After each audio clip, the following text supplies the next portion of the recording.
As I've been working on voice search optimization projects, I've also been reading a lot on the topic. Most of the articles you'll find online offer great advice. If you're interested in voice search optimization, go read some of these articles. And to find them, you can search your favorite search engine. And as you do your search, I have 3 questions for you.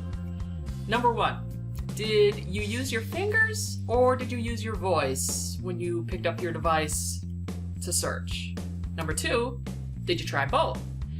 And 3, if you use both, did you use different words for each type of search? Those 3 questions are at the heart of voice search optimization and the research process. That's your voice search optimization warm-up exercise. Read some articles and then start thinking about how people may find your website or your business by using the spoken word instead of the written word.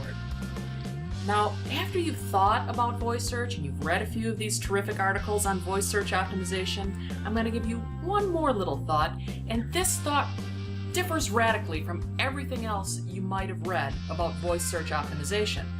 Most of the advice you've read online will tell you this: write more conversationally. The more you read about voice search, the more you'll read some version of this. And the rationale? Research shows that people may use more words when they voice search than when they type search.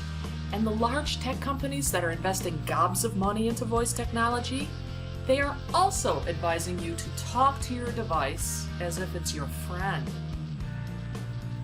So they're telling the voice search optimization writers like me to think about how you would talk to people. But think about it. That's the big tech company goal. That's not necessarily your goal. This advice of think and write conversationally reflects how a big tech behemoth may want you to interact with their little devices. It's part of their branding. They want you to think of your device as your sweet little pal. They don't want you to think about your device as this creepy little spy that will report on your behaviors and your emotions. It's in the best interest of the tech company to have you act like their creepy little spy is actually a beloved pet.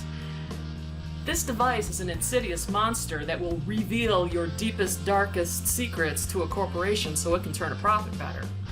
But Google and Amazon and Microsoft and Apple, they don't want you to think about their brand that way.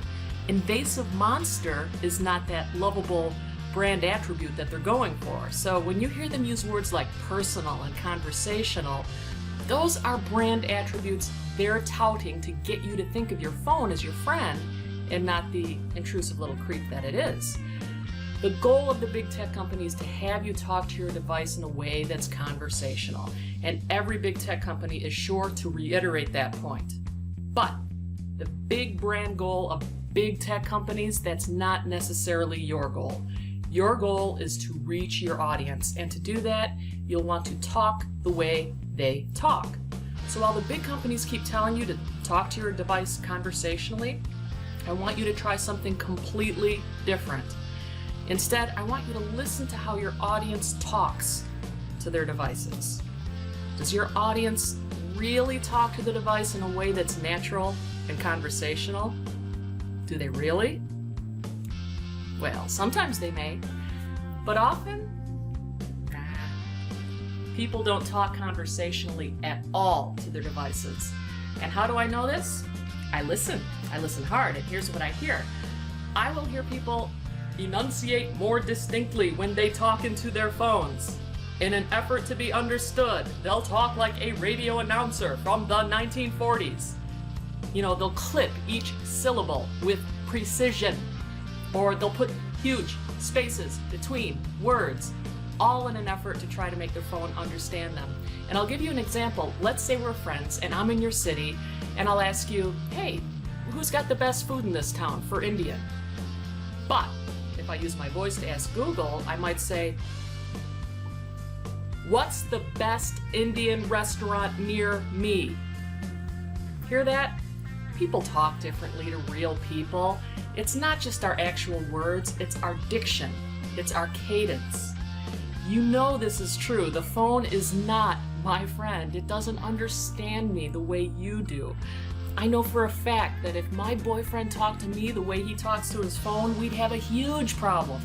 He tends to talk to the phone as if he's a mighty king and the phone exists to obey his commands, and he's kind of abrupt and curt with his phone, and I like this approach. He realizes the phone's not his friend, and he's going to treat it like the little toady that it is. And I know this is early days and the tech is going to get better. Maybe in a few years more people will start speaking to their phones in a way that's more natural and more conversational. But right now, I know the big tech companies are telling you to write the way you talk, but instead, why not listen to the way your audience is actually talking to their phones? Use the words they use, talk the way they talk. Listen to your audience. If they're talking like that 1940s radio announcer, you've got to respect that choice. And if they're speaking on high like mighty dictators, you've got to acknowledge that approach too. Please remember, the goal of the big tech company may not be in your best interest. Mirror and match the way your audience talks, not the way big tech wants you to talk. Me? I'm going to resist.